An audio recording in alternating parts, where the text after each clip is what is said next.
ಬಾಲಕಿ rape and ಮರ್ಡರ್ನ ಭಯಾನಕ ಮಾಹಿತಿ ಈಗ ಬಯಲಾಗಿದೆ. ಮೈಸೂರಿನಲ್ಲಿ ಆದಂತಹ ಘಟನೆ. 9 ವರ್ಷದ ಬಾಲಕಿಗೆ 19 ಬಾರಿ ಚಾಕುವಿನಿಂದ ಇರಿದಿದ್ದಾನೆ ಪಾಪಿ ಕಾರ್ತಿಕ್. ಬಾಲಕಿಯನ್ನ ಭೀಕರವಾಗಿ ಕೊಲೆ ಮಾಡಿದ್ದ ಆರೋಪಿ ಕಾರ್ತಿಕ್. ಬಾಲಕಿಯ ಮರಣೋತ್ತರ ಪರೀಕ್ಷೆಯಲ್ಲಿ ಇದು ದೃಢಪಟ್ಟಿದೆ. ಬಾಲಕಿ ಮೇಲೆ ಅತ್ಯಾಚಾರ ಎಸಗಿ ನಂತರ ಭೀಕರವಾಗಿ ಈತ ಕೊಲೆ ಮಾಡಿದ್ದಾನೆ. ಕಾರ್ತಿಕ್ ಅತಿಯಾಗಿ ಮದ್ಯ ಕುಡಿದಿದ್ದ ಅನ್ನೋದು ದೃಢಪಟ್ಟಿದೆ.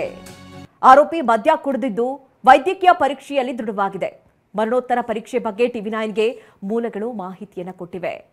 ನೋಡಿ, ಮೈಸೂರಿನಲ್ಲಿ ಆದಂತಹ ಘಟನೆ, ಭಯಾನಕ ಘಟನೆ. 9 ವರ್ಷದ ಬಾಲಕಿ ಮೇಲೆ ಅತ್ಯಾಚಾರ ಎಸಗಿ ಕೊಲೆ ಮಾಡಿದಂತಹ ಪಾಪಿ ಸದ್ಯ ಆತನನ್ನ ಪೊಲೀಸರು ವಶಕ್ಕೆ ಪಡೆದಿದ್ದಾರೆ. ಆತನ ಕಾಲಿಗೆ ಗುಂಡೇಟು ಬಿದ್ದಿದೆ. ಆತ ಮದ್ಯ ಸೇವಿಸಿದ್ದ ಅನ್ನೋದು ವೈದ್ಯಕೀಯ ಪರೀಕ್ಷೆಯಲ್ಲಿ ಗೊತ್ತಾಗಿದೆ. ಜೊತೆಗೆ ಆ ಬಾಲಕಿಯ ಮೇಲೆ ಅತ್ಯಾಚಾರ ಮಾಡಿ ನಂತರ 19 ಬಾರಿ ಆತ ಇರಿದು ಕೊಂದಿದ್ದಾನೆ ಅನ್ನೋದು ಕೂಡ ವೈದ್ಯಕೀಯ ಪರೀಕ್ಷೆಯಲ್ಲಿ ಗೊತ್ತಾಗಿದೆ. ಇನ್ನು ಮೈಸೂರು ಜಿಲ್ಲೆಯಲ್ಲಿ ಸರಣಿ ಕೊಲೆ ಪ್ರಕರಣಕ್ಕೆ ಸಂಬಂಧಪಟ್ಟಂತೆ ಕೊನೆಗೂ ಸಿಎಂ ಸಿದ್ದರಾಮಯ್ಯ ಎಚ್ಚೆತ್ತುಕೊಂಡಿದ್ದಾರೆ.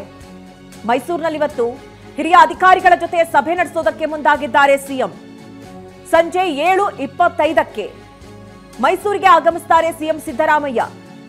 ಸರಣಿ ಕೊಲೆಗಳ ಬಗ್ಗೆ ಅಧಿಕಾರಿಗಳಿಂದ ಮಾಹಿತಿಯನ್ನು ಪಡ್ಕೊಳ್ತಾರೆ. ಜೊತೆಗೆ ಏನೆಲ್ಲ ಕಟ್ಟುನಿಟ್ಟಿನ ಕ್ರಮಗಳನ್ನು ಕೈಗೊಳ್ಳಬೇಕು ಆ ಬಗ್ಗೆಯೂ ಕೂಡ ಇವತ್ತು ಚರ್ಚೆ ಆಗತ್ತೆ. ನೋಡಿ, ಸರಣಿ ಕೊಲೆಗಳಾಗ್ತಾ ಇದೆ ಮೈಸೂರಿನಲ್ಲಿ. ಹೀಗಾಗಿ ಈ ಬಗ್ಗೆ ಸಿಎಂ ಸಿದ್ದರಾಮಯ್ಯ ಇವತ್ತು ಅಧಿಕಾರಿಗಳೊಟ್ಟಿಗೆ ಸಭೆಯನ್ನು ನಡೆಸ್ತಾ ಇದ್ದಾರೆ. ಯಾವ ಕಾರಣದಿಂದ ಆಗ್ತಾ ಇದೆ, ಜೊತೆಗೆ ಏನೆಲ್ಲ ಕ್ರಮಗಳನ್ನು ಕೈಗೊಳ್ಳಬೇಕು, ಜೊತೆಗೆ ಇದ್ರ ಬಗ್ಗೆ ಮಾಹಿತಿಯನ್ನು ಪಡ್ಕೊಳ್ತಾರೆ ಸಿಎಂ ಸಿದ್ದರಾಮಯ್ಯ.